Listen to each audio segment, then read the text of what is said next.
আজকে তৈরি করছি আস্ত জলপাইয়ের টক ঝাল মিষ্টি আচার, তাও আবার একদমই সহজ পদ্ধতিতে। আমি এখানে 500 গ্রাম জলপাই ভালো করে ধুয়ে পরিষ্কার করে নিয়েছি। এবার একটা ছুরির সাহায্যে জলপাইয়ের গায়ে এইভাবে ঝিরিঝিরি করে দাগ কেটে দিচ্ছি। এতে করে খুব সহজেই জলপাইয়ের ভেতরে মশলা ঢুকবে আর খেতেও অনেক টেস্টি হবে। এবার আচারের জন্য একটা মশলা রেডি করে নেব। সবার প্রথমেই কড়াইটা গ্যাসে বসিয়ে মিডিয়াম টু লো ফ্লেমে শুকনো কড়াইতে 3-4টা শুকনো লঙ্কা, 1 টেবিল চামচ আস্ত ধনে, 1.5 টেবিল চামচ মৌরি, 1 টেবিল চামচ জিরে আর 3 থেকে 4টা গোলমরিচ দিয়ে শুকনো কড়াইতেই ভালো করে ভেজে নিচ্ছি। দেখো সুন্দর ভাজা হয়ে গেছে। এবার একটা প্লেটে নামিয়ে ঠান্ডা করে নিচ্ছি। ঠান্ডা হয়ে গেলে মিক্সিতে দিয়ে একটু গুঁড়ো করে নেব। মনে রাখতে হবে মশলাটা কিন্তু একেবারে মিহি করে গুঁড়ো করা যাবে না।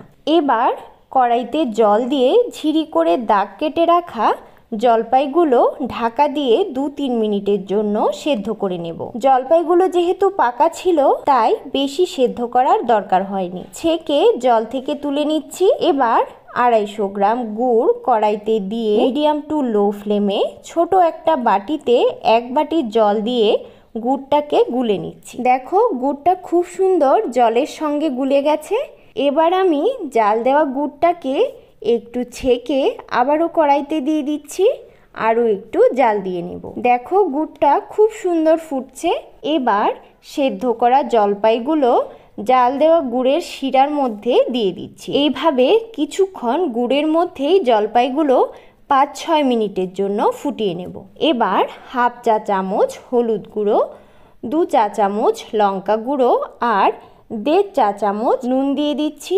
ঝাল আর নুনের পরিমাণটা তোমাদের স্বাদ অনুসারে তোমরা ব্যবহার করতে পারো।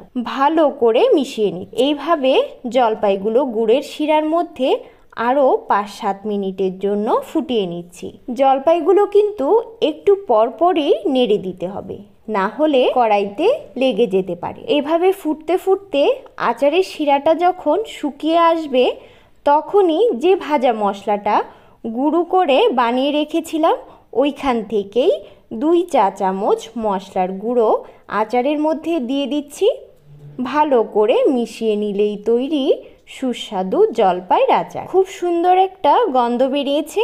বাড়িতে অবশ্যই ট্রাই করে দেখতে পারো, না হলে কিন্তু খুব ভালো একটা রেসিপি মিস করে ফেলবে। আশা করি সম্পূর্ণটা রেসিপি তোমাদের খুব ভালো লেগেছে। দেখো জলপাইগুলো খুব সুন্দর সেদ্ধ হয়ে গেছে আর কি সুন্দর জুসি হয়েছে। আমার আজকের এই রেসিপিটা যদি তোমাদের ভালো লেগে থাকে তাহলে অবশ্যই একটা লাইক, কমেন্ট, শেয়ার করে চ্যানেলটাকে সাবস্ক্রাইব করতে কিন্তু ভুলবে না। ধন্যবাদ।